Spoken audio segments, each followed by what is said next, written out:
So we are on day 29 of this book called Unstuck. We have many days to go, and it's going to be awesome. It's already been awesome. I'm learning a lot. Hopefully you are too. I'm so happy when you come live with me. Um, and you can comment after the video's over. I don't allow chat on YouTube because of, yes, the wackadoodles that come on here. So we are having a peaceful time going live. So this is entitled, and this is day 29, Do What No One Else Wants to Do. Let me grab my pen because I like to make notes. And here's a question for you, something to ponder. Like, what separates you, one of your qualities that separates you from the pack?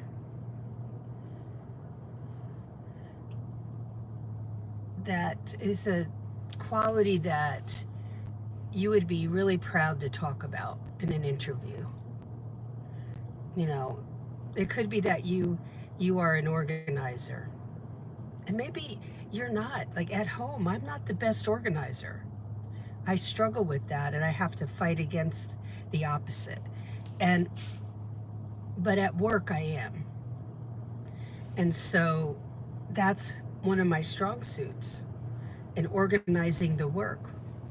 But organizing things in the house, yes, if you went in, you would see organization, but it's not perfection, and that's okay. But at work, I had to strive for perfection. So, what are some of the traits that you possess that would work in this field, in the paralegal field? So that will separate you from the rest that are operating in a mediocre way, they're not striving every day to, you can't reach perfection, okay? That's not possible. But that striving for it is important. You will be asked certain questions in an interview, so think about those things that you're gifted in. You may never have thought that before. So let me read this verse to you. This is John, one of Jesus's disciples. He wrote the book of Revelation, and it's one of the books John wrote. And he was inspired by God to put those words down.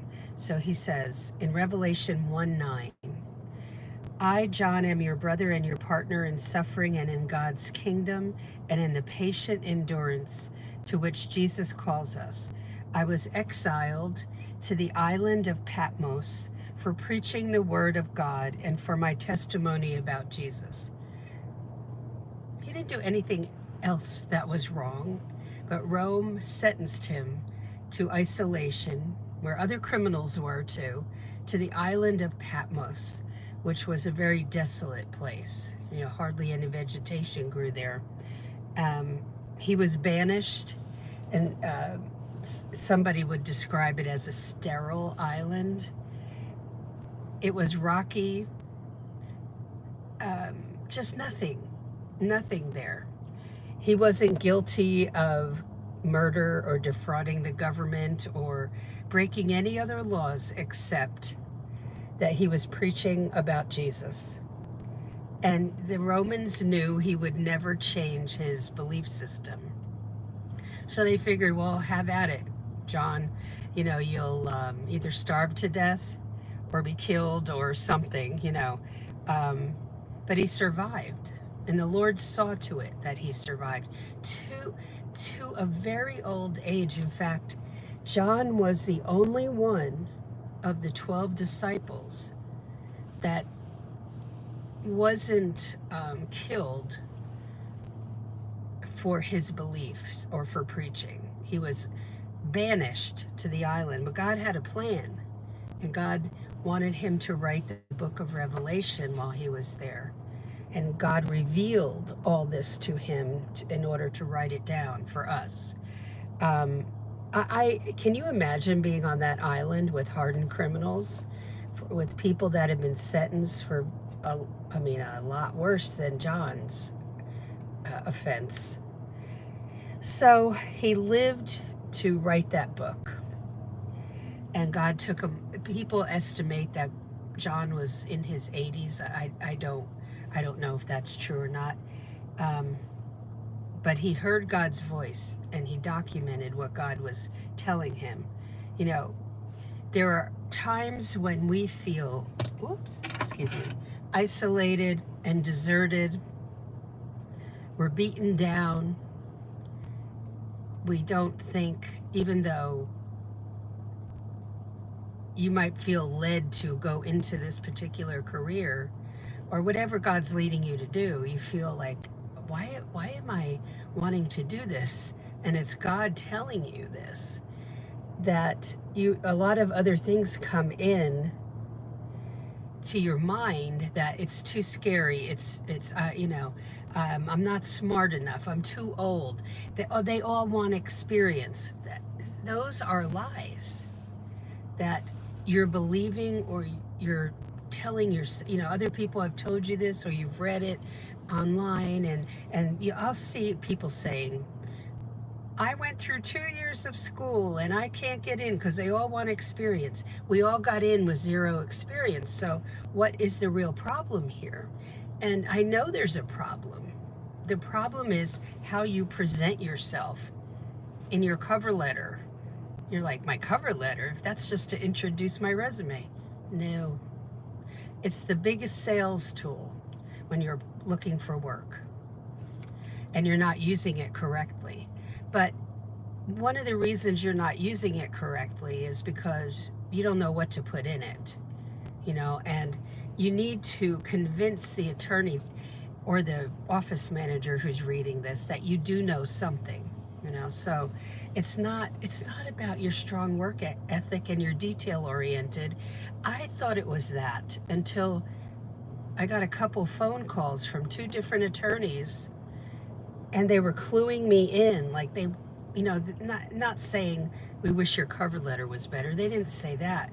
But then the Lord allowed me to see what the truth was. I was missing the boat. I really wasn't saying to the attorney what they needed to hear. And being truthful. So it's like, are you feeling confused about that cover letter? Well, I was too. And I had to learn some things. Make sure you join my membership, because when I launch it in, let's see, what's today? 11 days, on the 30th. Only open for 72 hours, and that's it. I have not officially launched this membership for almost 2.5 years.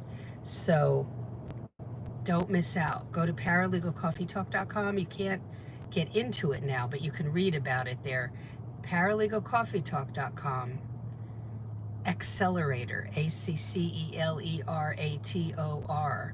It's a beginner paralegal growth accelerator membership, and read about it there. But Paralegal Coffee Talk is the website. It's all for beginners, the whole website. So look under every tab. Be an investigator. Look under the legal break-in book tab. That book was written for you. And part of that book, I take you on the inside, behind the scenes, to what do we do every day. That's just part of the book. So go look at the table of contents under the legal break-in book tab at paralegalcoffeetalk.com. Join the Paralegal Resource Hub, totally free. Go to paralegalcoffeetalk.com, easy to remember, and click on the Paralegal Resource Hub tab, and then join that. Yes, you have to sign up because it's on a separate platform. Go sign up and watch the videos there. They're for you. They're not published anywhere else. Do what others are not willing to do. There'll be many, many people like watching my videos here and on TikTok, on Instagram, and on my Facebook page. And yet there'll be no follow-up to go join the Paralegal Resource Hub, which is free. Interesting, right? So why not?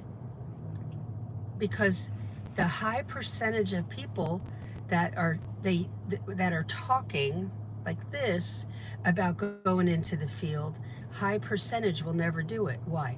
Because there's fear, procrastination, worry, the thinking that you have to spend a lot of money to get to be a paralegal. Number one, California demands you have a 2-year degree or a certificate. Absolutely. I want you to Google paralegal regulations for, and put your state in there. This is in the search bar. Paralegal regulations for Arizona. Whatever your state is. And I want you to look at that because it'll say you have to have a 2-year degree or a certificate or a high school diploma. That should open your eyes a bit, okay? So do what others are unwilling to do in order to land the job of your dreams. If this is something you're being pulled to, there's a reason for that. But you will have to climb over hurdles and bust through, and you will have to jump over those hurdles, go around them any which way in order to achieve this. Pray about what you should do. But the reason I do these videos is to tell you what God says to do and to show you those things and to read scripture to you, because I pray over the moves that I'm going to make, and I want you to think about that. Why are you being pulled to this career? Why? Out of all the careers out there, why are you being pulled to this? Don't do it for the money that people are telling you can make. I've had students of mine tell me that when they were in a program for paralegal, that the professor, one lady told me a professor told her she was going to make a boatload of money, they'll be rich, and I have to tell you that's bogus. So don't go into this thinking you're going to be rich. I had a student of mine, one of my first students, said that she needed to make the same amount as she was making in the job she just lost. And that was quite a high salary. And I said, I can't tell you that. A beginner, they're not going to, because you had a very high position in a corporation or somewhere else, that they're going to just, give you that same, you're starting in a new career, and they're not going to do that. So be very aware. No, I don't quote salaries, okay? So be very aware that when you Google annual salary of a paralegal, that is a ridiculous number. There might be 50, 60,000. Who pays somebody when they're first starting out that amount of money? Even when my husband was a chemical engineer, he came out of college with a bachelor's in Chem E. He didn't make a lot of money as an engineer. He had a lot to learn yet. And he gradually received raises and promotions, and made decent money later on in his life, but not in the beginning. So be very practical and realistic in this. And then, now, do you still want to go in? That's the question, okay? So in this process, you can feel let down, but understand that God is by your side. If this is supposed to be your purpose in life, if this is part of the plan that He has for you, it doesn't mean it's going to be smooth on the path getting there, but He's going to be by your side all the way. So, because that's where He wants you to go. And just ask Him to, just keep praying and asking Him to show you, okay? And what is it think about this. What separates you from the rest of the people trying to get into this field? What separates you?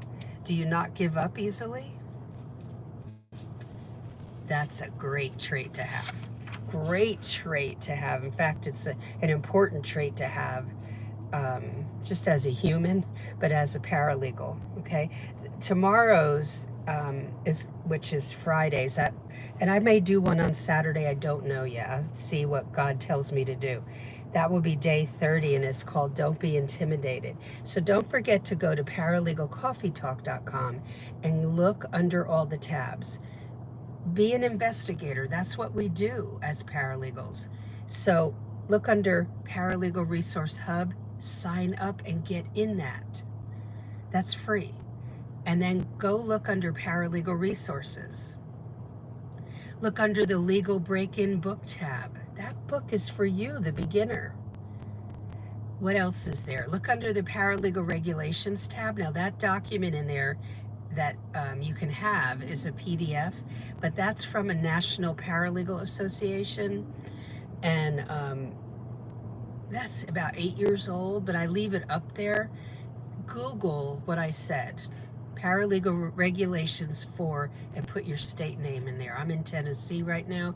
Paralegal regulations for Tennessee, paralegal regulations for Georgia, paralegal regulations for New Jersey, etc. Okay, whatever state you're in, and read that. Okay, do a little homework there so you understand what your state says you have to do. Like, what's the bare minimum you have to do to call yourself a paralegal?